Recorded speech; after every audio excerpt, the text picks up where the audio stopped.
Hi, I'm Jamey from Stonemeyer Games, and today I'm going to talk about my favorite mechanism in the game Distilled, which I had the opportunity to play fairly recently, of course, over a glass of whiskey. Although I thought going into the game that this was a game just about whiskey, but there's more to it than that. This is a game about spirits. You're distilling different spirits, including moonshine and vodka and all sorts of there was gin, there's bourbon, there's alcohols from around the world that you can distill in this game. I have a few favorite mechanisms in the game because there's a lot going on, but it's really a well-designed game. It flowed really well over 7 rounds. Like it did not outstay its welcome despite the weight of the game.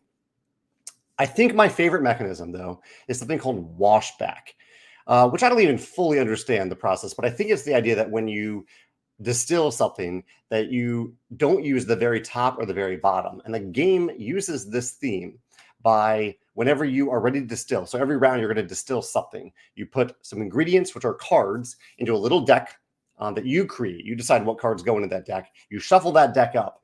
And then before you reveal the results of that, and the results give you things like points or money or special abilities, usually a combination of those things.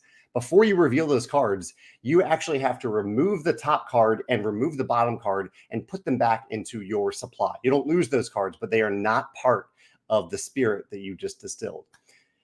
And I just love that. I love how that theme is incorporated into the mechanism of this game. So you have a lot of information, a lot of agency you have full agency as to what you put into that little mini deck of cards, but you don't know exactly what you're going to get out, which I think fits perfectly for the theme of the game.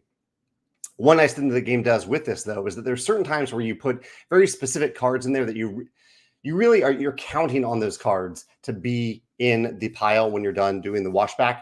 And those cards, there are a few cards that say, even if this would be a washback card, you get to count it as part of the spirit. So I like that the game designer took that into account, and they don't require you to remember that. It says so on the card itself, which is very helpful. So I really like that washback. A few other things I like about the game. One, whenever you distill, at the end of that distill process, which you typically do 7 times over the course of the game, you get to, if you end up selling one of the spirits that you distilled, you take a token representing that spirit, one of these tokens up here, one of these tokens. So if I distill vodka, I pick up this vodka token, and then I get to put it on top of my board here, on top of a one-time benefit. And this feels really good. Like the game didn't have to do this for you. You're already selling the spirit and getting money for it, but it feels extra good that you get to work towards set collection, because there's a lot of sets in the game that might say, okay, have 3 spirits of the same type or have as much variety among the spirits that you make. And that's how you track that information. But also you get to choose I think it's one of 7 different one-time benefits.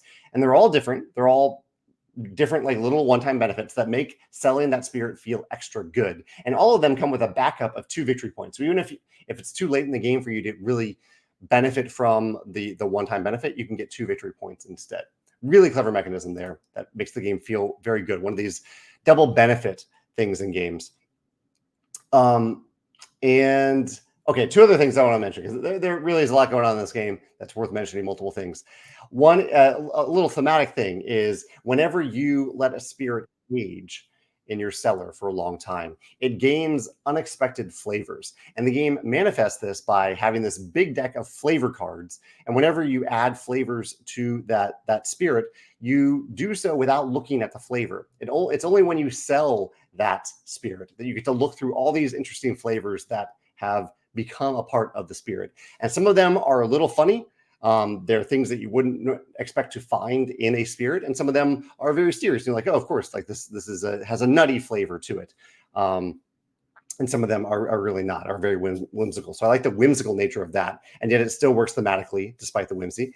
And the last thing I want to mention is that the game has a set of standard cards that you can buy each round. And really, I say buy, but most of them, or about half of them, are free. You can only buy up to 2 of them or acquire up to 2 of them each round. But you have a few different free options. And what I thought was something that I realized as I was playing the game is how cleverly these cards were designed, because many of them give you things that you might need that round during the same buying phase. For example, there's one of the cards, I can't remember exactly which one it is, but there's one card that says, after you acquire this card, gain $1. So that might be something that you don't wait to get until later in the round, even though there's no risk of you missing out on this very common card. You might get it right away because you need that dollar to buy something else.